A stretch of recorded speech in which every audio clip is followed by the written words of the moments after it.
Rhetoric is a tool. It is as good as you are. It is as evil as you are. It is a reflection of our nature.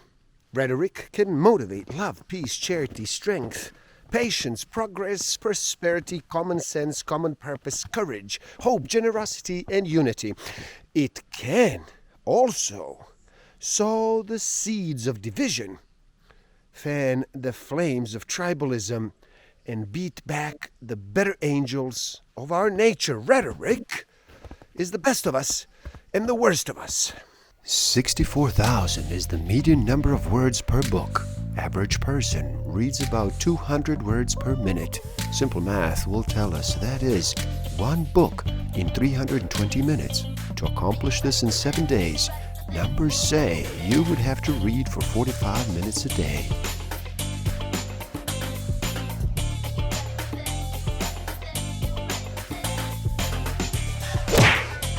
Don't forget to subscribe. Hit that notification button, like, comment, and share.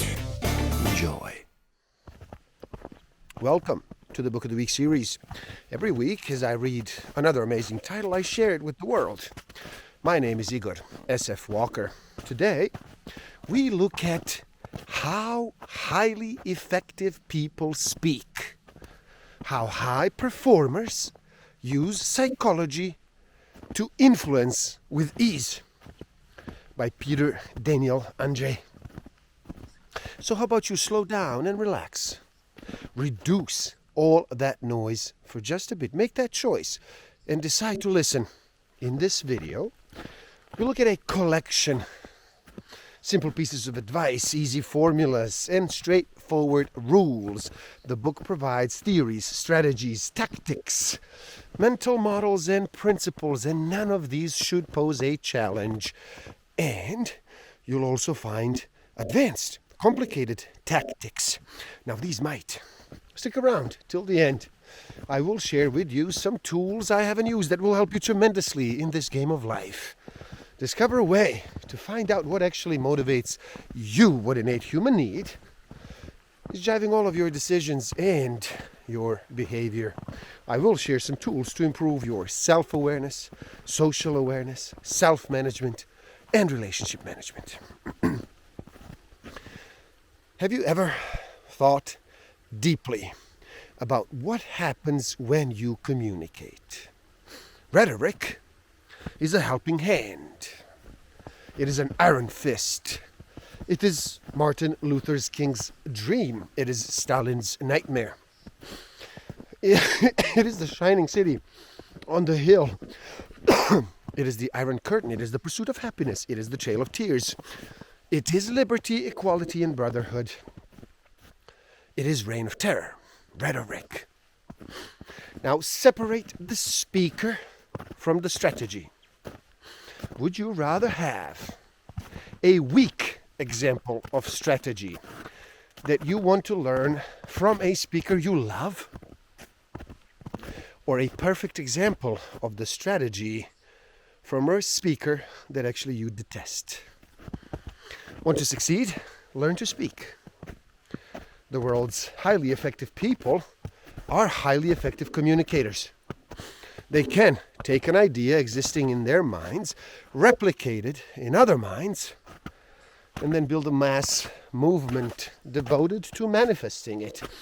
They can suddenly compel others to think a certain way, act a certain way, and live a certain way. They can immediately earn trust, portray credibility, and achieve authority. Communication creates reality. How do behavioral economics and communication connect? Behavioral economics and communication meet in one mantra. Convey information how the human mind is wired to receive it. And this is powerful. The wiring and occasional miswiring of psychology, a complex web of biases and heuristic behavioral economics untangles, has motivated history's wars, mass movements, and incomprehensibly incredible feats. How highly effective people speak takes a different approach than most business books. It is designed to eminently be practical.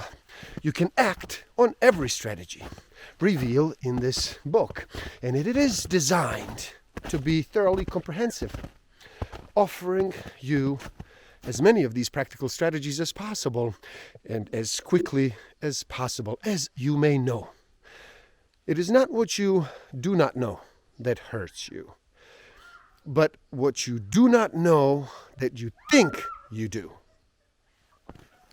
Here's a concise definition of highly effective people. A highly effective person is someone who gets what they want and wants what is good. A highly effective person is someone who makes things happen as effectively as possible without straying into unethical grounds. What is the availability bias? The availability bias is overweighing evidence that we easily remember. Evidence that is available. A bias or a heuristic is a systematic, predictable, scientifically proven mental operation that acts as a shortcut. It can give us correct judgments faster, but also it can lead us to false conclusions. Availability is ease of recall. Now, what is ease of recall? A piece of information has ease of recall if it is remembered quickly, confidently, competently, and fluently. Thus, the availability bias is overweighing information that we remember quickly, confidently, completely, and fluently. Now, cognitive substitution helps explain the availability bias. What is cognitive substitution? When we replace a difficult question with an easier one, substituting a simpler operation with a complicated one. And the availability bias operates on substitution. Now, what is an example of the availability bias?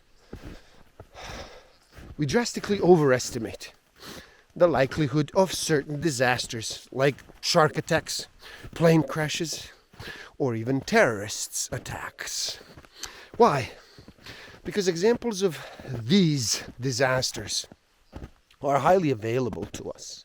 So we overweigh them when considering a question like, how likely is a shark attack? And here's the important part. By understanding the availability bias, you can drastically and dramatically improve the accuracy of your judgments. What is a step-by-step availability bias process? First, we consider a question. How likely is a shark attack? Second, we start an associative cascade, digging up anything related to the question, what do I remember about shark attacks? Third, we dig up a piece of information quickly. Oh, that's right, I remember seeing the movie Jaws. Fourth, we overweigh the available information. Yes, shark attacks are quite frequent. I remembered an example really quickly. Now, we know what availability is, but how does something become available? When people remember it quickly. And what do people remember quickly? Information packaged to be emotionally arousing, simple, vivid, detail-oriented, repeatedly encountered, memorable, visual, and high stakes. Strategy number 2. Use pathos. Top of mind equals tip of tongue. Describing how what stays on our mind is what we talk about, and thus what goes viral. An emotionally arousing equals top of mind. Do you see what this means? Emotionally arousing equals tip of tongue. Tip of tongue equals top of mind. Top of mind equals easily recalled. Easily recalled equals overweight. People remember messages that make them feel. It is called pathos. Strategy number 3. Use sententia.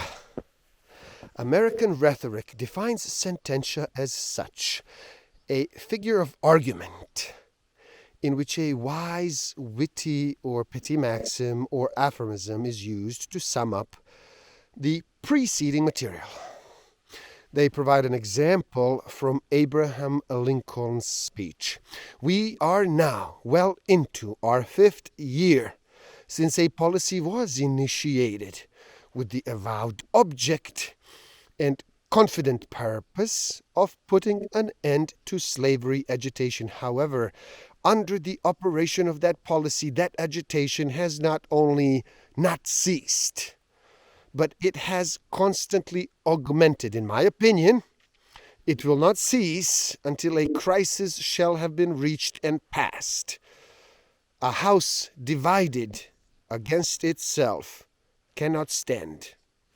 This part is sententia, because it summarizes the preceding material in a memorable way. A house divided against itself cannot stand. Strategy number 4, project images. Strategy number 5, make it personal. Strategy number 6, keep it simple. Strategy number 7, provide tangible takeaways. Strategy number 8, always summarize. If you cannot say it in a sentence, you cannot say it in a speech. This is how summaries interact with the 4-step availability process. First, they see the question. Second, they start the associative cascade.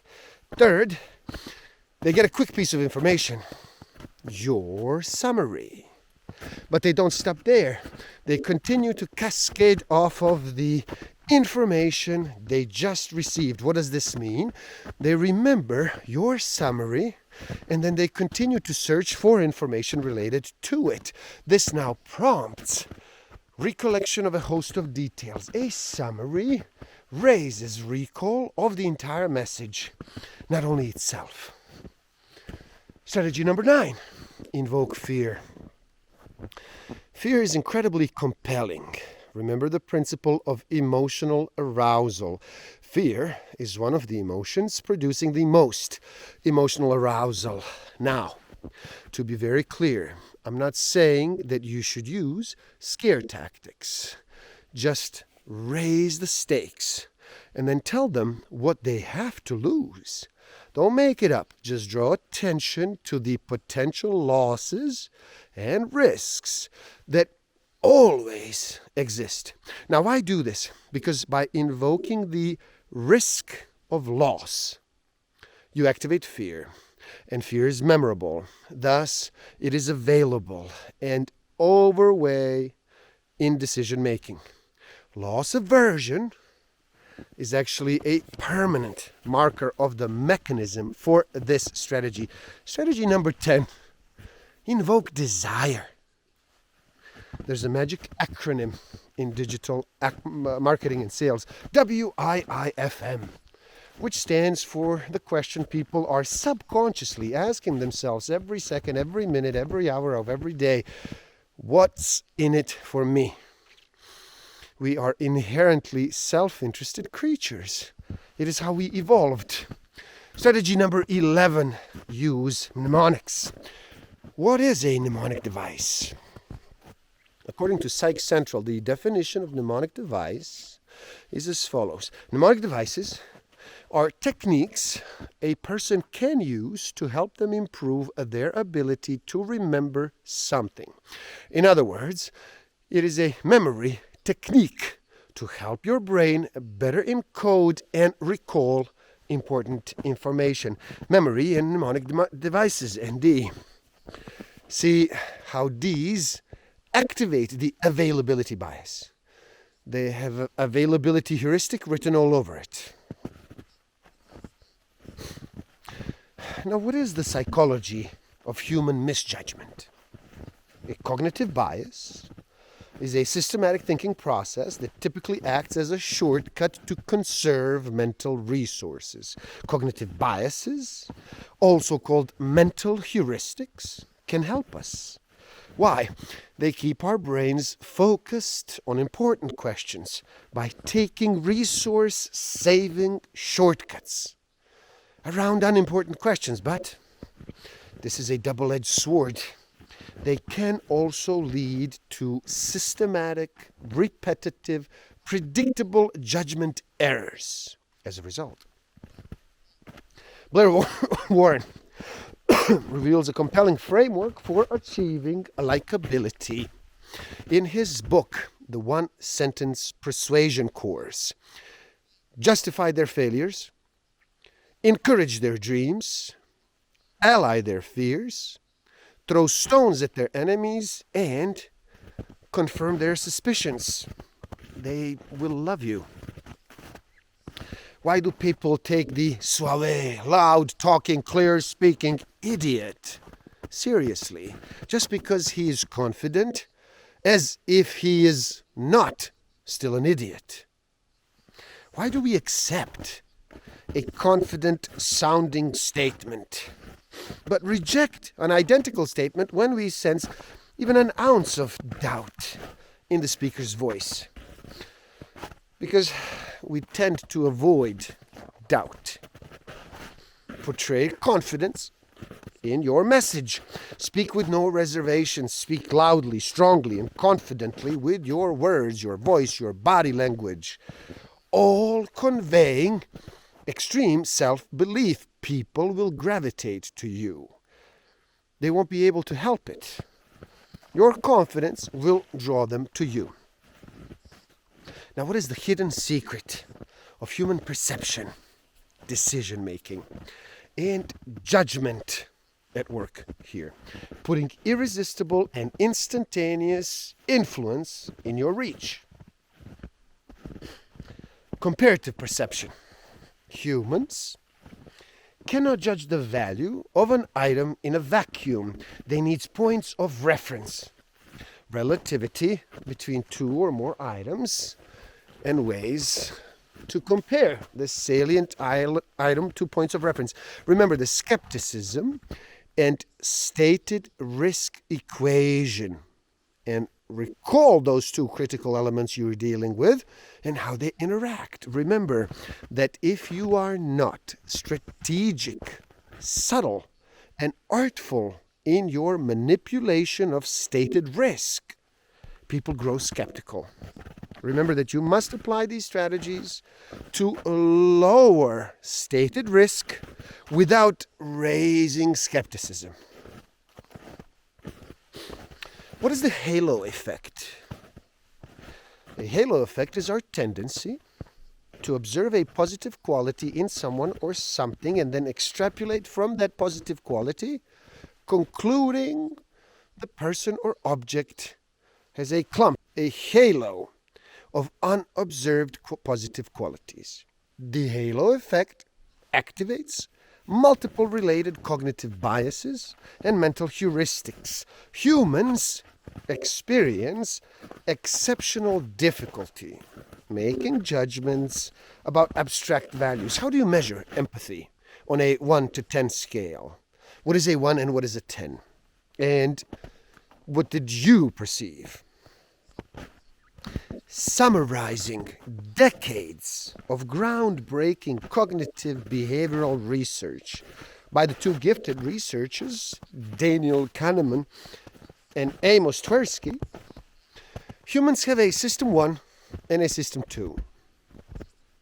System 1 refers to fast, intuitive, and instinctual mental processes. The mental processes relying on rough shortcuts like biases to subconsciously get fast results with little efforts. System 2 refers to our analytical mind dealing with complicated situations. System 1 cannot manage, and doing so slowly, deliberately and carefully. Math and complex analysis of any kind are System 2 work. System 2 expands calories. And when we are physically tired, we often bounce back to System 1 when we really shouldn't. System 1 is our default. What triggers a switch to System 2? High stakes and unintuitive subject matter. New and uncomfortable situations demanding slow and deliberate thought. We stay in System 1. We use the system, falling prey to cognitive heuristics like a halo effect. Separate communication inputs into two categories: contextual and direct. Contextual communication refers to inputs you do not directly produce with your voice, words, and body language. Now, direct communication refers to inputs you do produce with your voice, your words, and your body language. Now, most communicators overemphasize direct inputs, while at the same time neglecting contextuals altogether. But contextual input can make or break your communication. Whoa, language has the generative power. Now, this is why many creation stories include language as a primordial agent, playing a crucial role in crafting reality. In the beginning was the Word, and the Word was with God. Generative language can rewrite a story that leads downward, turning it into one of that aims us towards heaven, upward. And then it can inspire us to realize the story. It can remove the cloud of ignorance from noble possibilities, and this is good. You can orient your own future upward. That's certainly good for you. You can orient the future upward for yourself and for your family. Now that's even better. And for your friends, that's better. And for your organization, your community, your city, and your country. Above all, remember this: all progress begins with truth. Convey truth beautifully and know thyself, so that you can guard against your own proclivity and for malevolence. And so you can strive towards self-mastery. Without self-mastery, it is hard. It is not nearly impossible to do the first part, to convey truth beautifully. So you do good, not bad. Impact, so people will believe you. And self-mastery as an essential precondition for truth and for impact.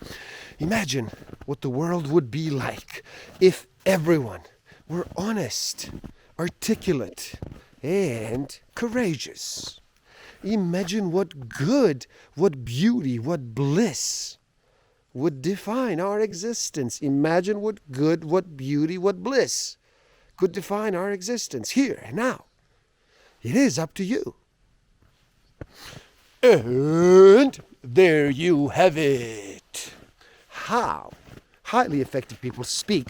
How high performers use psychology to influence with ease. Now, please, do help out. It is easy. Simply like this video so more people can enjoy it. Share it. Share it. Spread the word. Leave a comment. And do share your thoughts. Subscribe to my channel and then stay up to date. And the link to this book is in the description below. Buy it. Read. Never stop learning. Especially learning about yourself and nature. So gift yourself by taking the free human needs test on my website. and find out what actually motivates you, what innate human need is driving all of your decisions and all of your behavior. And if you feel you are ready to improve your self-awareness, social awareness, self-management, and relationship management even further, then do check out my Master of Life Awareness program. The links are in the description below. Thank you. Love and respect.